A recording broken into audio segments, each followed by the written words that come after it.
নমস্কার বন্ধুরা, আজ বুদ্ধ পূর্ণিমা। বুদ্ধং শরণং গচ্ছামি। সন্ন্যাসী উপগুপ্ত মথুরাপুরীর প্রাচীরের তলে একদা ছিলেন সুপ্ত। নগরীর দীপ নিবেছে পবনে, দুয়ার রুদ্র পৌর ভবনে। নিশীদের তারা শ্রাবণ গগনে, ঘন মেঘে অবলুপ্ত। কাহার নূপুর সিঞ্জিত পথ সহসা বাজিল বক্ষে। সন্ন্যাসী বর চমকি জাগিল, স্বপ্ন জরিমা পলকে ভাগিল। রূঢ় দ্বীপের আলোক লাগিল, ক্ষমা সুন্দর চক্ষে।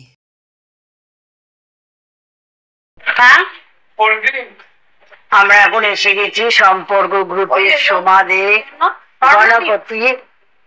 গণপতি অ্যাপার্টমেন্টে। এখানে আসার পর একটু থমকে দাঁড়ালাম, কারণ আমাদের ইনকোয়ারি করাবে, নাম ধাম সব জিজ্ঞেস হবে, তবে আমরা উপরে উঠতে পারবো। চলো চলো।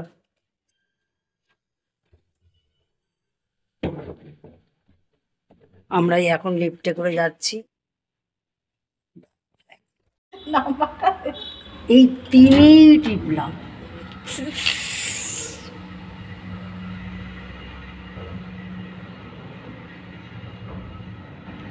তো দেখে বুঝতে পারলাম এটাই তাহলে ঠিকঠাক রুম। ঠিক রুমেই আমরা চলে এসেছি। ভালো করে আসতে পারি।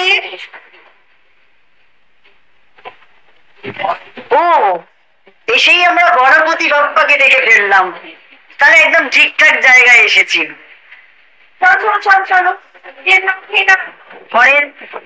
ঘরের যে কর্তি কর্তা কারুকে আমরা দেখতে পাচ্ছি না।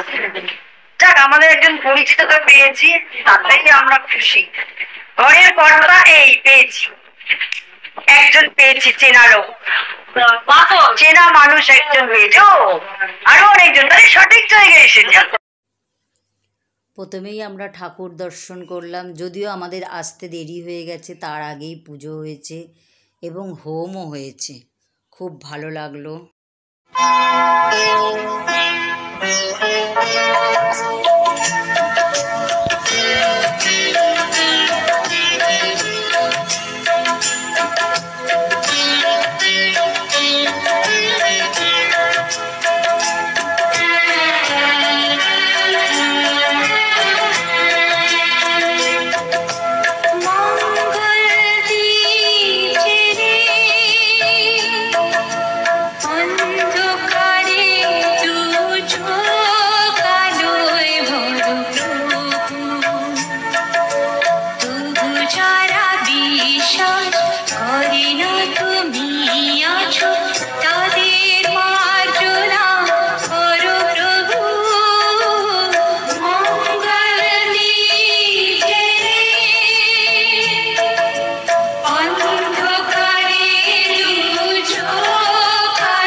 এবার চলে যাওয়ার সময় হলো। তো তোমার কাছে এলাম, এবার বলো তুমি কেমন লাগলো আজকের প্রোগ্রাম? আমাদের বান্ধবী সোমার বাড়িতে আজকে নারায়ণকে এসেছিলেন। আমাদের বান্ধবী সোমার বাড়িতে আমরা সবাই একসাথে মিলিত হয়েছি। তা ওদের বাড়িতে আজকে ছিল বুদ্ধ পূর্ণিমা উপলক্ষে নারায়ণ পুজো। তো পুজোটা আমরা দেখতে পাইনি ঠিকই, কারণ তাড়াতাড়ি পুজো হয়ে গেছে। আমরা এসেছি, এসে সবাই মিলিত হয়েছে একসাথে, বেশ মজাই হলো। পুজো দেখলাম, আমার জায়গা যেখানে হয়েছে সেটাই দেখলাম। আজকে দিনটা কি? আজকে বৃহস্পতিবার, বুদ্ধ পূর্ণিমা, দিনটা খুব ভালো পড়েছে। অনেকেই নারায়ণ পুজো করে, সোমাও করেছে। তো আমরা সবাই সম্পর্ক গ্রুপের থেকে সবাই খুব ভালো কাটালাম, খাওয়া দাওয়া করলাম। আমরা দুপুরে খাওয়ার আয়োজন করেছিল, তার আগে আমরা নারায়ণ পুজোর প্রসাদ খেলাম। সারাদিনটা খুব ভালোই কাটালাম। এখন আমাদের আস্তে আস্তে যাওয়ার পালা, সব চলে যাব। কিন্তু যাওয়ার আগে আরেকটা কথা বলে রাখি, আমাদের আবার একটা প্রোগ্রাম হয়ে গেছে। 8 তারিখে আমরা আবার সবাই মিলিত হচ্ছি মাড্ডুদের বাড়িতে। হ্যাঁ, দারুণ দারুণ। সেটাও বলে দিলাম। 8 তারিখে আবার আমাদের একটা হ্যাঁ রোববার, সেটা হচ্ছে বিরিয়ানি পার্টি। ঠিক আছে। তো আমরা একদিন প্রোগ্রাম করে যেদিন আসি সেদিন আবার নেক্সট কবে মিলিত হব সেটাও আমাদের ঠিক হয়ে যায়। তাহলে সম্পর্ক যুগ যুগ। হ্যাঁ, তারপরে আবার আছে তো 8 জনের পরে, দাঁড়াও না, মিঠুকে আছে। মিঠুকে আমরা ছাড়বো না। তা এই ম্যাডামের বাড়িতেই তো পুজোটা হলো। হ্যাঁ, খুব খাটাখাটনি গেছে নিশ্চয়ই সকাল থেকে। না না, ওটুকু তো পুজো উপলক্ষে খাটাখাটনি হয়, ঠিক আছে, কোনো ব্যাপার না। কিন্তু সবাই যে এসছে এটা আমার পক্ষে ভীষণই মানে একটা খুশির ব্যাপার। ভীষণই আনন্দ পেয়েছি, সবাই এসছো। হ্যাঁ, বাই বাই। খুব মজা লাগছে। ঠিক আছে, সবাই বাই। সবাই এসছো, এই জন্যই ভীষণই খুশি, ভীষণই আনন্দিত।